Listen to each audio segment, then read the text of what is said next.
We're going to break some new ground this morning, so we have a two-part session for you. First, you will hear short pitches from some CS leaders on ideas to accelerate progress for computer science education, the movement. And after that, we'll celebrate some champions for K-12 computer science education. So yesterday, you heard a lot about the progress of the K-12 computer science movement. As someone who's been at Code.org for 10 years, I've been reflecting on this a lot lately. I continue to be amazed that around each turn of the journey our community has taken and been on for this movement, we've come together to do numerous things that many would have thought were impossible. So, reflect that as a community, we've created hundreds of champions at the highest levels of government, industry, and education, with CEOs, governors, even presidents, writing lines of code with students. And now we have 12 state chiefs attending CSEdCon. We've prepared thousands of teachers with little to no background in computer science that are now teaching hundreds of thousands of students. We now have a global movement with numerous countries expanding instruction for computer science or policies to support our field. And while there's much work that needs to do on this front, we have greatly expanded access to and participation in computer science from underrepresented groups. So, my reflection on all of this brings me back to where the K-12 CS movement began. You might think it started with government or nonprofits or the tech sector or policymakers or administrators. Where it really took off was with teachers. I think about the story of Valerie Crawford.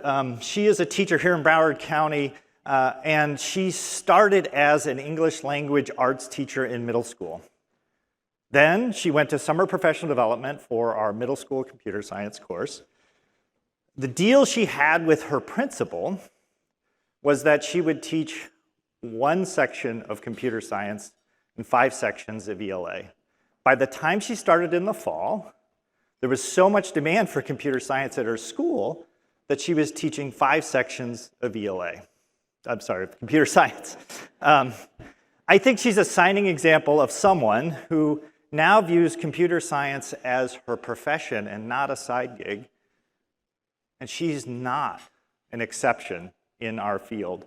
We've heard a lot about the top-down efforts for computer science education from numerous CEOs or governors, or policy changes like graduation requirements. It is exactly the right time for us to double down on these efforts because they will help expand instruction for computer science education, and we have helped build the capacity necessary to accelerate these movements. But as we do these things, as we're making this push, the one idea I want to leave with you is empower teachers to build the profession of CS teaching. Cut teachers free to innovate in our field. Trust in them to bring the excitement and energy to K-12 computer science from their students. Let's think differently about what the K-12 computer science classroom can look like and what the CS teaching profession looks like. Here's some places I'll suggest to start, as a start. As the profession of computer science matures and the policy environment becomes more robust and deeper, if you're a policymaker, reflect on what we've done in other areas of education and the successes and mistakes and apply them to our field. If you're a provider or somebody who's helping engage with teachers, think about supporting teachers with more customization for tools in their classroom as they become more confident in teaching computer science. Think about modularity to enable flexible implementation to meet teachers where they are and where they will need to go in the future. Think about how empowering teachers can truly make CS a part of the core of our education system. And if you're an administrator, think about how teachers can make computer science the one foundational piece of our system that we cannot do without. So, related to this idea, progress on the idea of empowering teachers to build the profession of computer science has already started. This summer, the Computer Science Teachers Association, one of the key partners in our movement, hosted 1,700 teachers at their annual conference. This was CSTA's largest conference ever. And when they do virtual conferences, they attract thousands of teachers. Jake spoke yesterday about his excitement to welcome the world's largest computer science department, and I think he's right to be excited. I certainly am, because the long-term success of accelerating the movement of computer science education and continuing to make progress comes from truly empowering teachers to help build the world's largest education profession. So thank you very much for a chance to share my thoughts with you. And next up, I'm going to introduce an old friend of mine, an old colleague from Google, who's a key partner of Code.org and the CS community, Karina Box, who's head of partnerships and ecosystems engagement lead for Google. Thanks, Karina.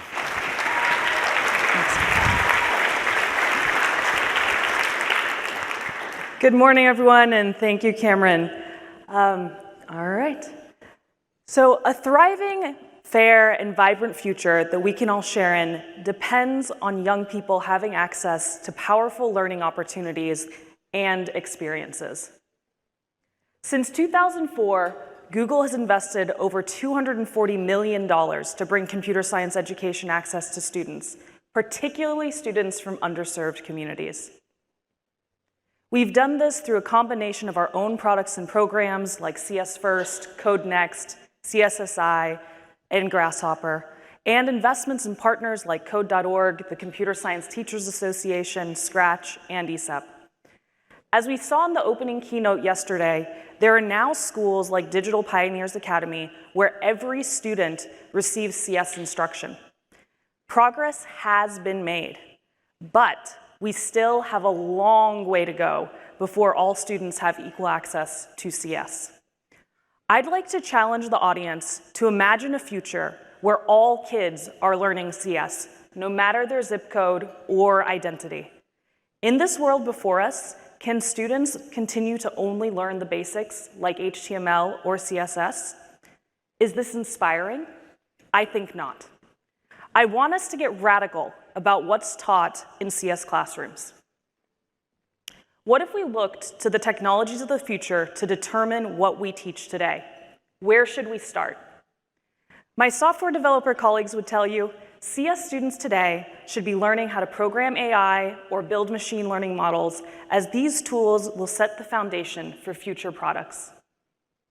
In fact, Google CEO Sundar Pichai said on a BBC podcast last year, "I expect AI to play a foundational role pretty much across every aspect of our lives, be it healthcare, be it education, be it how we manufacture things or how we consume information.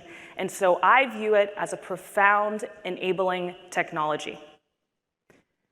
Today, terms like AI and ML may seem like buzzwords. But AI and ML are already being used to help improve products we interact with daily. And it's important that our students understand how they work as well as how to create them. Take YouTube, for example. More than 500 hours of content is uploaded to YouTube every minute. Machine learning helps us flag questionable content to reviewers. This allows us to more quickly identify and remove spam or harmful content. In the first quarter of this year, more than 90% of the 3.8 million videos we removed were first flagged by an automated system, making our platforms safer for users. This would be impossible without machine learning. Another way we're using machine learning is in Google Translate. Google Translate helps millions of people around the globe communicate with each other. It listens to their speech and automatically translates it to another language. The platform now supports over 130 languages, and it learns them through machine learning. In fact, the technology is so advanced that it can learn new languages without ever seeing an example translation. When it comes to teaching the next generation, learning how to use and build this technology is not enough. We also have to teach students how to do so responsibly. The development of AI is creating new opportunities to improve lives around the world, from business to healthcare to education. It's also raising new questions about how we build fairness, interpretability, privacy, and security into these systems. This is why Google has publicly shared 7 AI principles and published a guide on responsible AI practices, which include practices like be socially beneficial and avoid creating or reinforcing unfair bias. I encourage you to check them out. So you may be thinking, okay, Karina, this is a great aspiration, but how can I get started today? The great news is there are already courses available for you to use in classrooms. At Google, we have a foundational series of lessons called Discover AI in Daily Life, which introduces students to artificial intelligence concepts. If your students are ready for something more advanced, you can check out Machine Learning Crash Course, which has 15 hours of interactive lessons and exercises. And we're not just investing in our own programs. We've also partnered with nonprofits like the AI Education Project to help them bring their 9-week curricula, Introduction to Artificial Intelligence, to more school districts.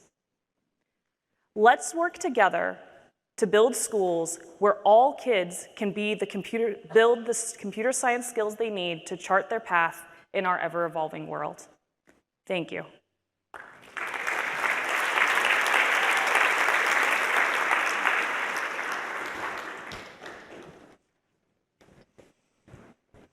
Next, I'd like to welcome to the stage another key partner of Code.org's and the CS community broadly, Victor Reynoso, who's Global Director of Education and Philanthropy at Amazon. Thank you, Cameron. Thank you.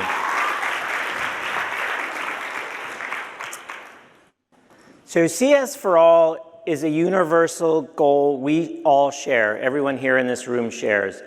Universal goals appeal to our pluralistic ideals of equality, but the challenge of universal goals is that there are no universal solutions. Or to put a finer point on it, there are no equitable universal solutions. Universal public education does not give us access to universal high-quality education. Universal COVID vaccines, testing, and relief do not protect us equitably. Almost every attempt at universal solutions, consciously or unconsciously, propagates privilege and more often than not, widens inequality. So what should we do if we want to center equity in our drive towards a universal good? John Powell and his team at the Berkeley Institute for Othering and Belonging have shown that the equitable path to a universal good is through what they call targeted universalism. We've adopted targeted universalism in our work at Amazon Future Engineer. Targeted universalism means setting universal goals pursued by targeted strategies and processes. These strategies are targeted based upon how different groups are situated within structures, culture, and across geographies.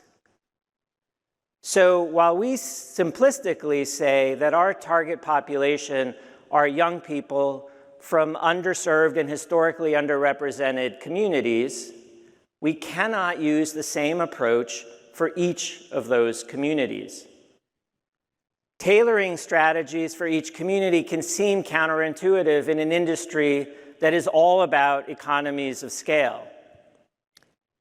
So when we see in Code.org's latest State of CS report that only 20% of high schools on reservations offer any sort of foundational computer science coursework, or when we see in the latest data that the number of college graduates in CS-related fields that identify as native is a double-digit number,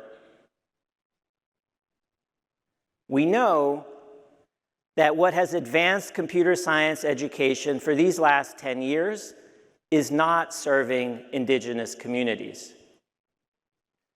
We've spent much of this year working with our Indigenous partner, the One Generation Fund, or OneGen, to craft a targeted solution to this overlooked problem.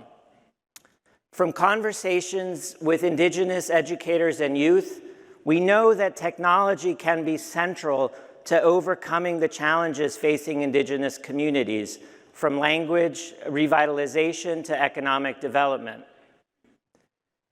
And that Indigenous students, like students everywhere, want to learn computer science, and their families are asking that it be taught. We also know that any effort to support Indigenous education has to come from Indigenous communities. And that's why we're excited to announce a $2.25 million commitment from Amazon Future Engineer to support the launch of Indigitized Computer Science, a new initiative in partnership with OneGen that will engage 10,000 Indigenous youth in computer science over the next 2.5 years.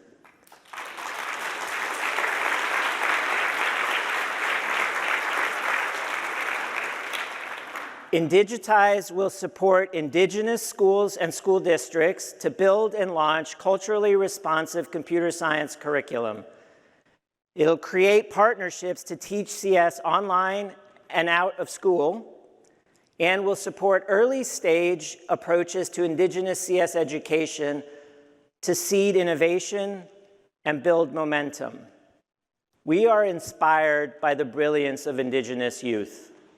From Corey Ashley, who's here in the audience, who created an app that helps Navajo youth understand their kinship relationships, to Danielle Boyer, who invented an interactive and wearable educational robot that can speak to youth in their native language. We are also going to be working with OneGen to build a coalition of Indigenous researchers and Indigenous-led research organizations like Native Pathways, along with Indigenous communities, to conduct a culturally responsive study of the interest in and access to computer science education among US Native American students. There is precious little data in this area, and so the results of this work will be invaluable. We cannot wait to see what the next generation of Indigenous youth create for their communities and for the world. Please join us. Thank you. Thanks, man. Thank you, Victor. That was great. Next, I'd like to welcome to the stage Andrea Russo, who's Field Enablement Lead for Microsoft. Microsoft's been a key partner in the movement for computer science education for a number of years. And for Code.org, welcome, Andrea. Thank you.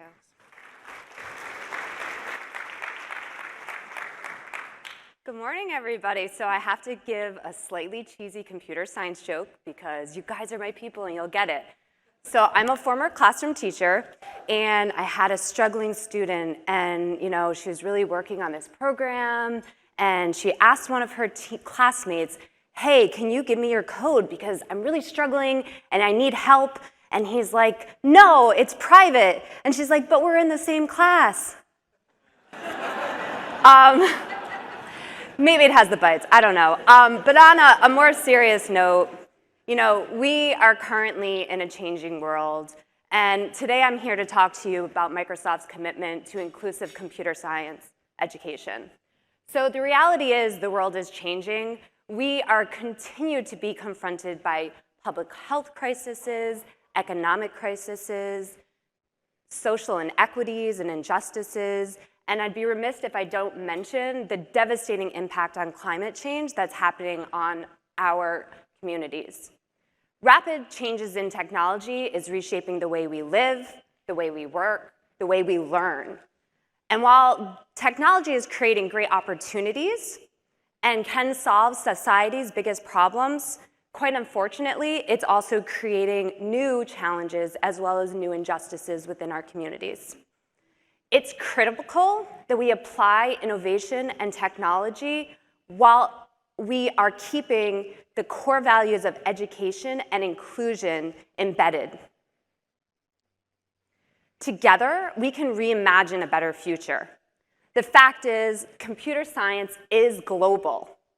We know that no person, no community, no individual can solve these problems alone. And we need to face these complex challenges together. And we need to foster partnerships and solutions that have lasting impact across. These are our 4 connected areas within corporate social responsibility at Microsoft that we're focused on.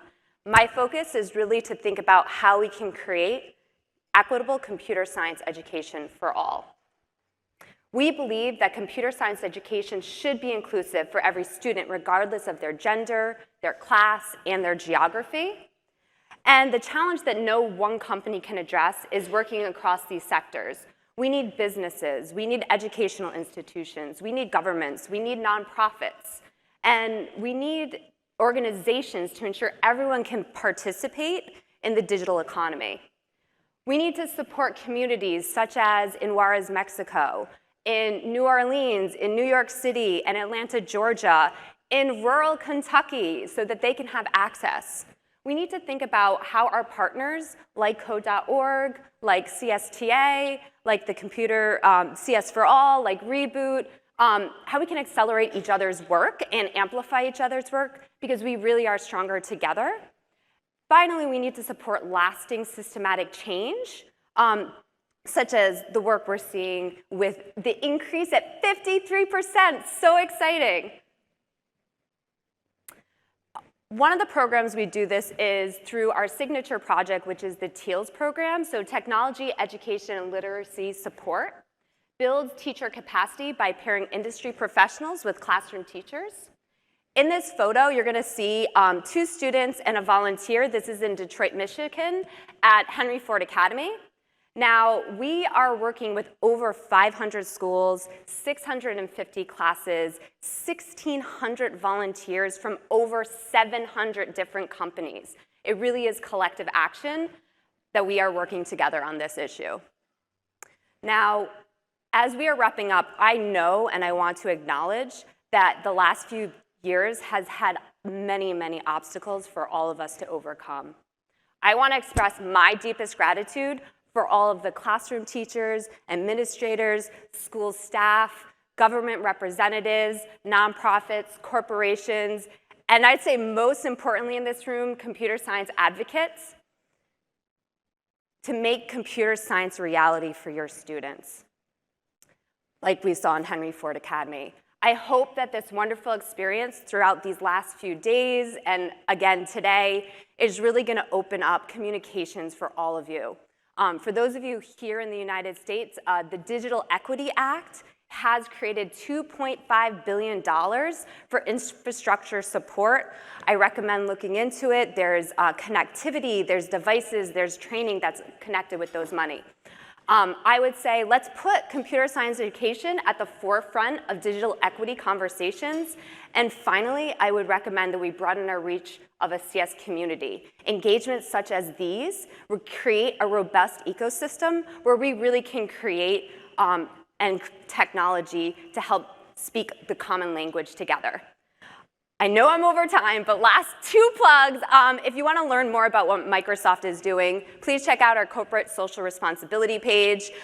You can fill out a contact form within our TEALS page. Come say hi to me, my counterparts who are in the room, Gustavo, Kiki, Adam from the Make Code team. So thank you all so much for everything that you've done.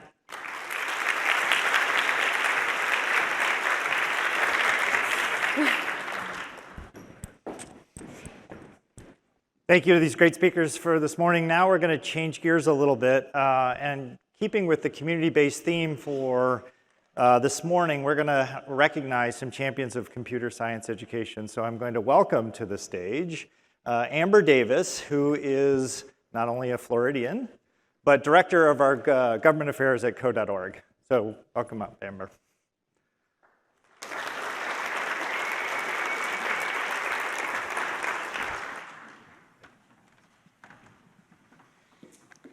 Alrighty, good morning, everyone.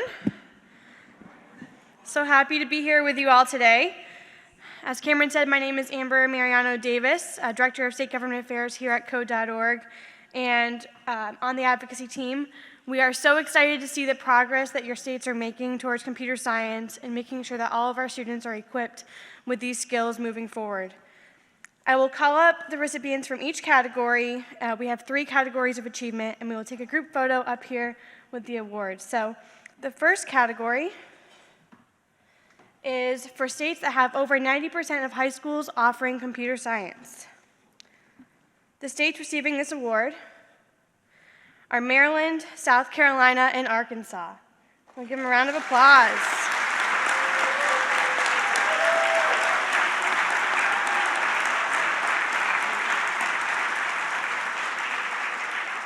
From Maryland, we have Diana O'Grady-Cuniff, the director of the Maryland Center for Computing Education. From South Carolina, we have Superintendent Molly Spearman. And from Arkansas, we have Secretary of Education Johnny Key. Please come to the stage.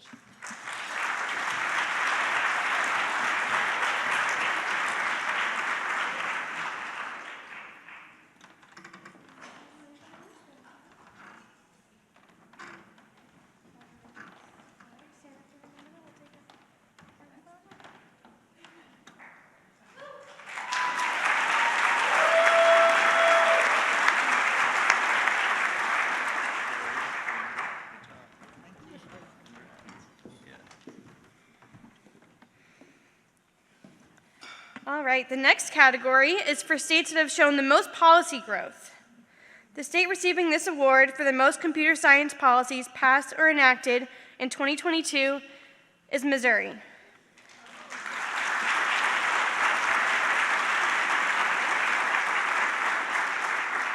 Receiving this recognition on behalf of Missouri is Cindy Shannon, Director of Business, Marketing, and Information Technology for the Missouri Department of Education. Please join us on stage, Cindy.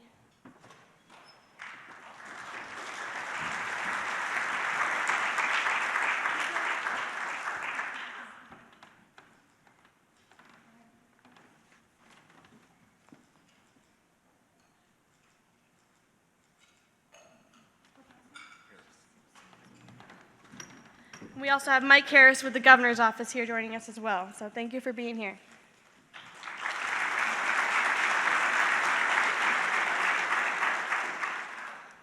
All right. The final category is for states that have shown the highest increase in participation of women in computer science. The state receiving this award is West Virginia.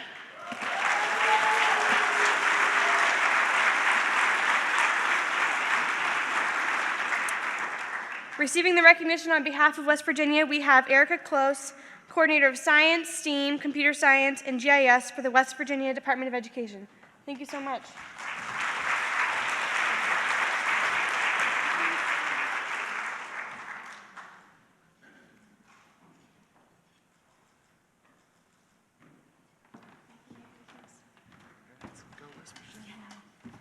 All right, thank you all, and congratulations to all of the hard work our states are doing for computer science and for our students. Next, I'd like to welcome Don Miller up to the stage. Thank you all.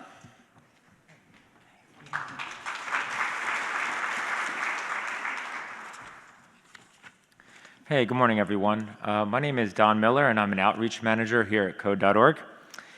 And year after year, I'm impressed by the hard work and dedication to our mission from our regional partners across the U.S. We'll be recognizing some of our regional partners in 3 categories of achievement today. The first category is for partners that trained the most new code.org teachers in 2021, and the organizations that are receiving this award are A+ College Ready and NUBOCO.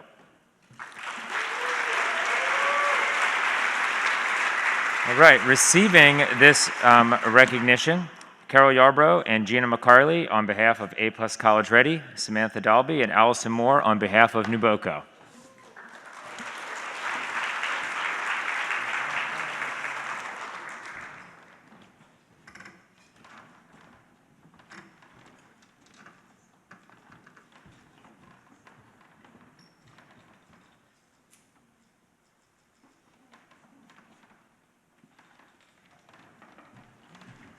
All right, thank you very much.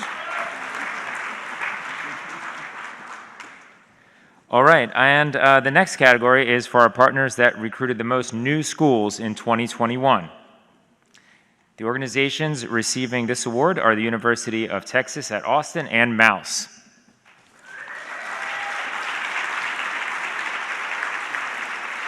Right, and receiving this recognition, Shayna Glass and Shara Rail on behalf of UT Austin and Will Brown on behalf of Mouse.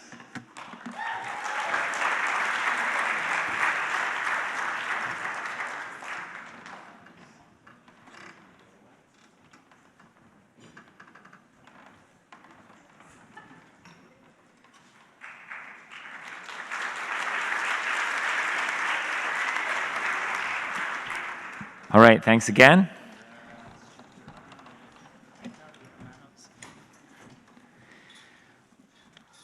And the next category is for our partners that overcame the odds under challenging circumstances.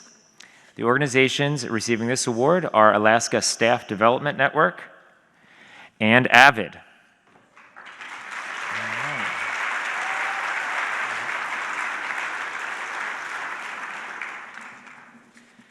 And receiving this recognition, Cheryl Bobo on behalf of Alaska Staff Development Network, and Ty Stevenson and Nina Marodi on behalf of AVID.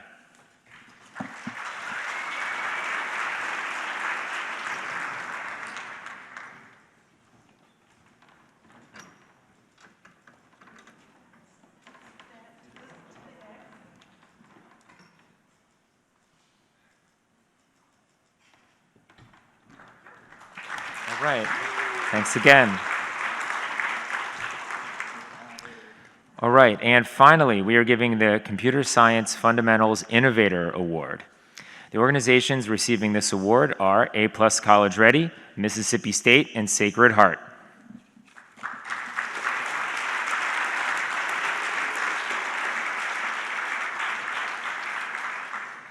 Okay, and receiving this recognition, Carol Yarbrough and Gina McCarley on behalf of A+ College Ready, Shelley Hollis and Amanda Taylor on behalf of Mississippi State, and Darcy Ronan on behalf of Sacred Heart.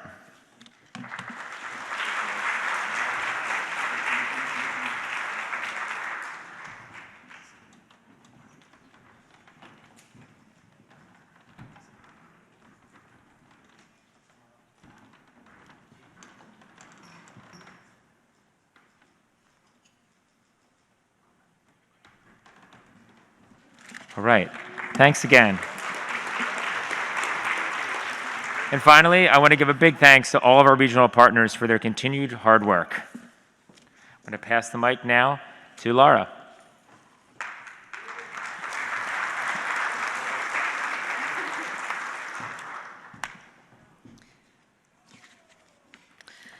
Good morning, everyone. My name is Laura Sepulveda Machado, and I am Code.org's America's Partnerships Manager.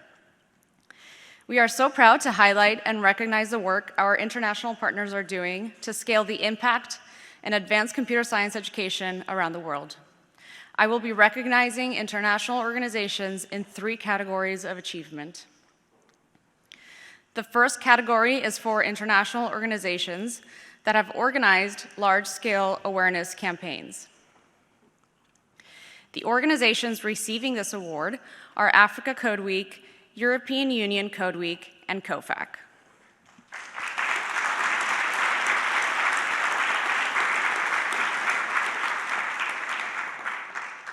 Receiving this recognition is Ade Ayaji on behalf of Africa Code Week, and Ah-Young Kang on behalf of Korea Foundation for the Advancement of Science and Creativity.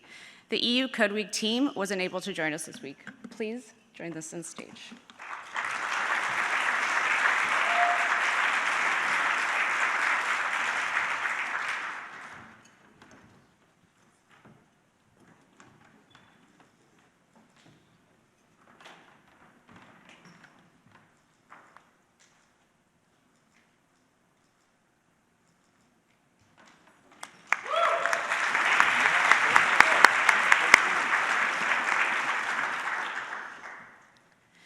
The next category is for international organizations that achieved outstanding professional development initiatives. The organizations receiving this recognition are Accenture, Axorn, Fundación Princesa de Girona, and Fundación Codea.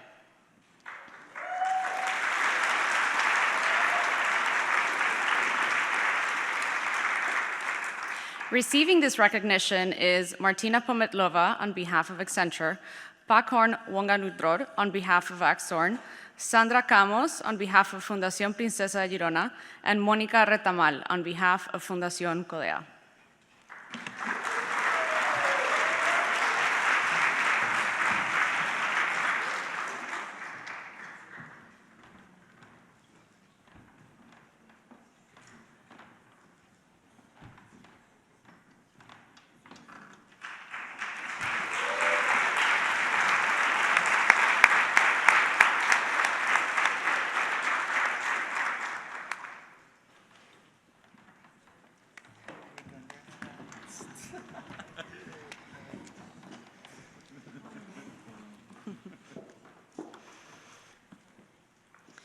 Finally, we honor international organizations with outstanding localization, translation, and proofreading efforts.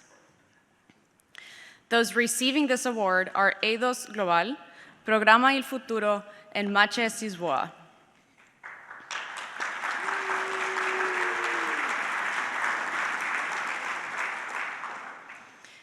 Receiving this recognition is Mary Lehmann on behalf of Eidos Global, Francesco Lacchia on behalf of Programa Il Futuro, and Maciej Sisboa of Nicolaus Copernicus University in Torun, Poland.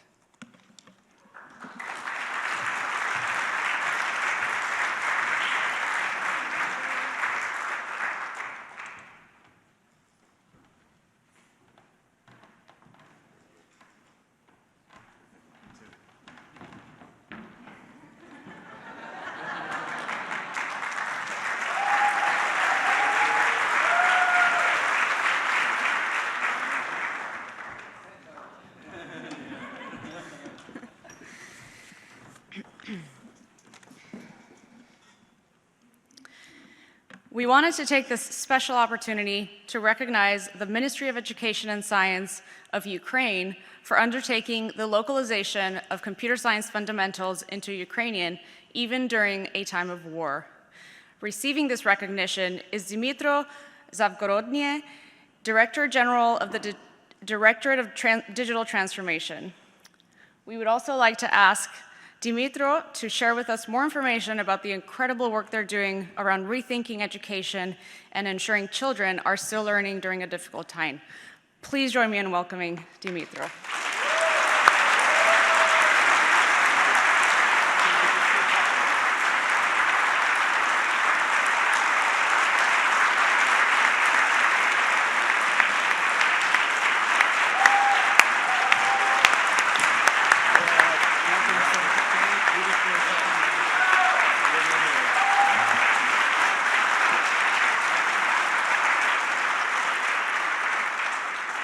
Thank you so much for this applause and for having me here today. I came from Ukraine, and I'm very glad to be here today. I would be short. I would like to, let's say, first to tell a story, then to share some insights from the story, and then ask for help.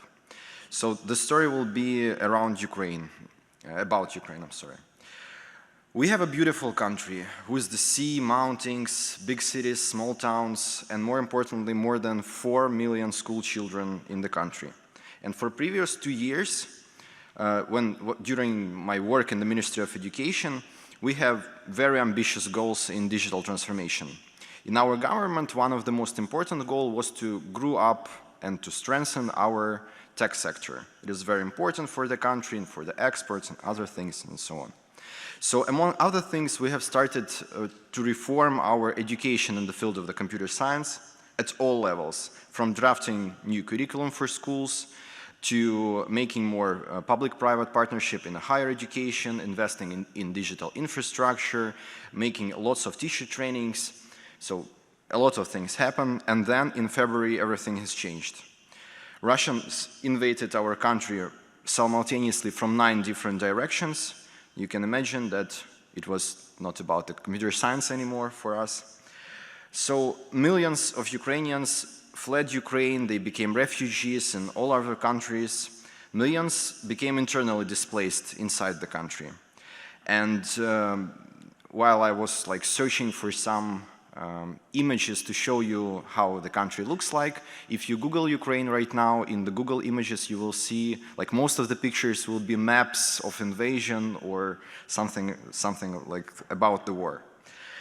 But still, for now, the vast territory suffered from occupation, and unfortunately, during the last 200 days, more than 2,500 of different educational institutions have been damaged, and more than 200, they are completely destroyed. So for 1 and 1.5 million children, for now in Ukraine, the only option to learn is online. And unfortunately, I'm the one who is in charge of this. Yeah. Many schools have become temporary shelters in the western part of Ukraine, so it is impossible also to learn there in offline way. But let's say 5 minutes is not enough for me to tell you even a small part of all the consequences and tragedies that we are facing. But at the same time, even in these darkest hours, there are a lot of people, I call them like people made from light or with bravery and dignity, and each Ukrainian citizen have now some friends or acquaintance who can represent these qualities and values. So even during the war, we decided to start the school year, and now are trying to do our best to educate children and provide support to people who need it. So the insight I want to share with you is that there are two most important things that I have learned that can help you to succeed in any kind of crisis. Two things are persistence and innovation. We have made a decision not to stop our transformations, our reforms, our projects, but to accelerate them. We have started to pilot our new computer science curriculum in 50 schools. We decided it during the war, choose these 50 schools, and they have already started. With the help of many partners, we have introduced online courses from Coursera, edX, Udemy, other platforms to our universities, and allow universities to give credits for any courses they wish. We have built new tools for electronic assessments, like for instance, we have these assessments done simultaneously in 31 countries during summer because of a lot of refugees all around the world. It was one of the biggest projects that I have been involved into in my life. And we asked many companies to donate tablets, laptops for our teachers and learners. And I would like to say that the first truck with the thousands of Google Chromebooks is right now coming to our borders while we're sitting here. So the whole process of the continuing transformation is also important for teachers and managers in the field. They can see that we still care and that our goals for better education remain the same. During the last 2 months, we have launched a project called IT Generation. It is an opportunity to learn computer science for adults in more than 20 different private schools, funded by the government in a partnership with IT companies. And for less than 2,000 scholarships that we have, we received applications from more than 50,000 citizens in just 2 weeks during the war. Because like, software engineering is the major field and the expert opportunity, and it is independent from logistics or physical obstacles that we are facing right now. So the computer science is also about the resilience. In the nearest future, with the help of Save the Children organization, we are going to translate Code.org courses to Ukrainian. So you all have enemies and obstacles, I'm sure, but in a similar time, I think that all of them could be tackled with innovative ideas and persistence. Finally, I would like you to believe me when I say that the sound of waves of the ocean and the opportunity to hear it here, it's not something that is granted for free. And there are people in the world risking their lives for their kids to have such an opportunity. And I truly believe that it is in the hands of everyone to help. To support with all devices, books, school buses, to help a child from a refugee family, or simply donate. Despite the war, it is still our plan to build a learning ecosystem, an environment where each child has an access to quality education and the possibility to get relevant digital skills in school or university or vocational education. We already did a lot, but there is more to go ahead, and I hope that learning community worldwide will help us to achieve these goals. Thank you very much.